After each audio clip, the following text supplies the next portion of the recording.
So the next 3 kits I'm going to show you are all of the beautiful scented herb kits. So we have the herb tablescape trio kit, we have the large herb garden planter kit, and we have the herb garden basket kit. Now these are some of my favourites. Again, just I love bringing herbs in at this time of year. I feel like it's a time of year where you're going to start thinking about eating outside, hopefully, you know, having friends round for barbecues and sort of some al fresco dinners. You know, as the evenings sort of get longer, it's just a beautiful time of year, and I feel like cooking, especially in my household, really kind of becomes even more of a joy at this time of year. And I love having sort of fresh herbs on the island that I can just sort of take as and when, you know, and enjoy looking after them and, you know, seeing them grow and trail and drape. It's one of my favourite things. I know that they are just all green, but they fuel my soul. I adore them. So I'm going to take you through the planter, and because that is exactly the same as the basket. The only difference with the basket is that you have an added strawberry plant, and then the trio is again the same, just in the individual pots, and that is the sage, thyme and oregano. So I'm just going to show you this one because, as you can probably hear, I have got a really bad throat and I don't want to irritate you with my awful voice. So I'll do the planter and then I'll give you all the tips you need for all of the kits, and sort of give any kind of different sort of things that you need to do, but on the whole it's pretty much exactly the same. Okay, so in your kits you will have your gravel, your compost and your mosses, 2 different types of moss. You'll have your planter, excuse me, planter or your basket, or your trio of gorgeous kind of 12 centimetre ribbed pots. In your planter, the size of this is really kind of lovely and large and substantial, impactful. It just makes a really lovely living centerpiece on, you know, an island or a table or in the garden. So yeah, one of my faves. So you will also have your herb plants. So in your planter, for the large herb garden planter kit, you will have mint, thyme, oregano, sage and rosemary. And then in your basket you will have all of those herbs with the addition of a strawberry plant. And then in your trio you will have your oregano, thyme and sage. So let's get started.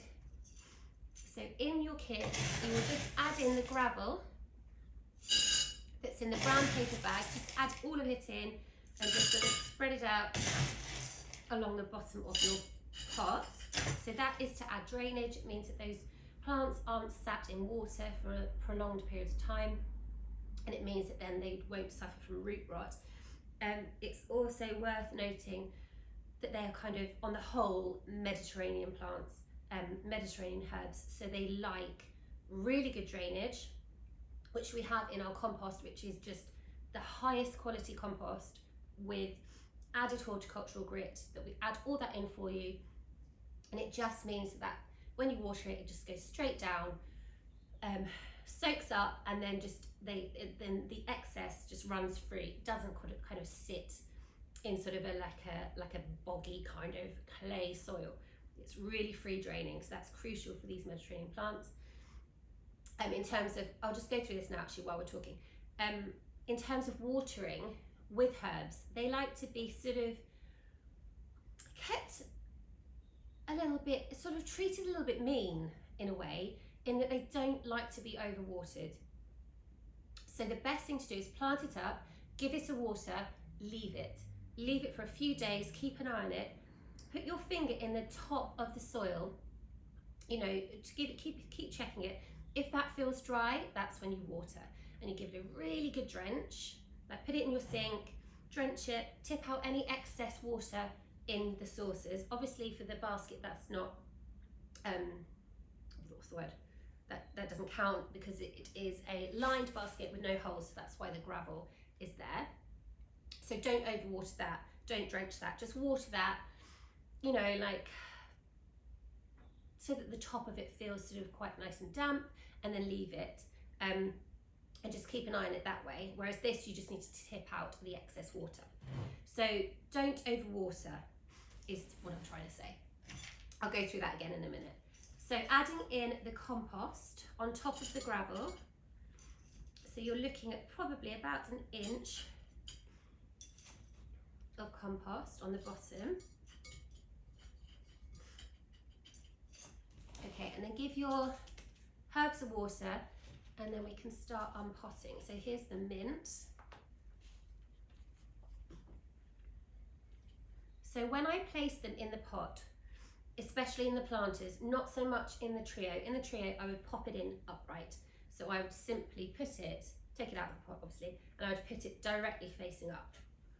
With the planter, and any planter I plant actually for that matter, I angle my plants slightly towards the edge of the pot. So instead of popping it like that, I'm angling it slightly like that. So then it just sort of drapes a little bit. It feels a little bit more natural and less sort of upright. So just a slight tilt towards the pot. So now is the time.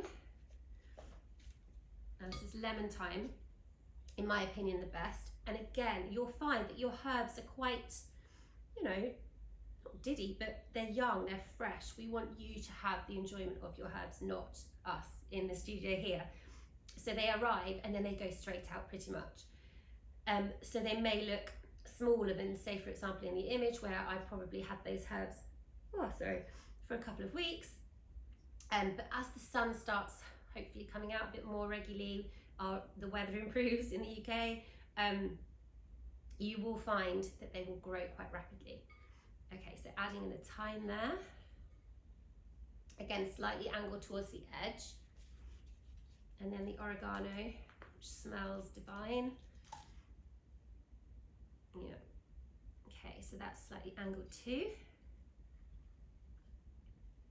And you can have these sort of spaced out, you know, you've got 5 sort of spaces for them, but what you will find is that they will grow and they will fill those spaces so quickly.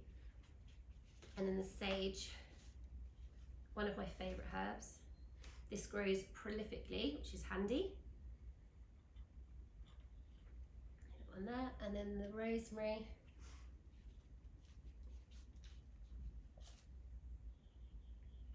Put that there. Oh, that just looks and smells divine. Okay, so now we're just going to fill in the gaps with compost.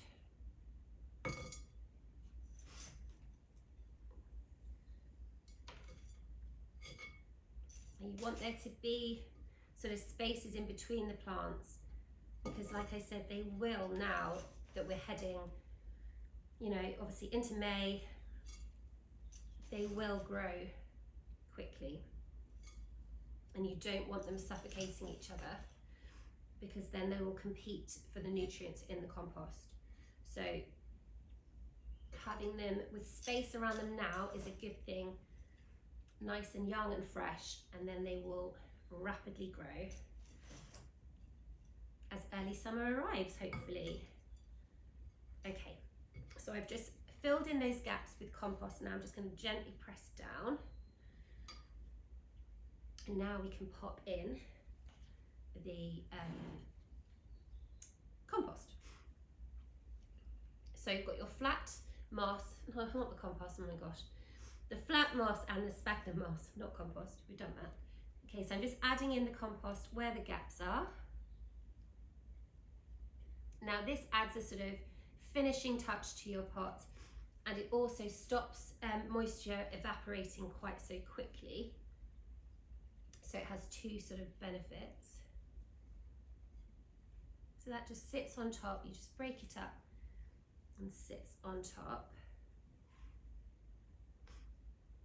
Now in terms of sort of care for your planter and your trio and your basket, so the basket will have the added strawberry, and then you plant the trio the same way. So you put your gravel in first, a little bit of compost, excuse me, a little bit of compost, and then you put your pop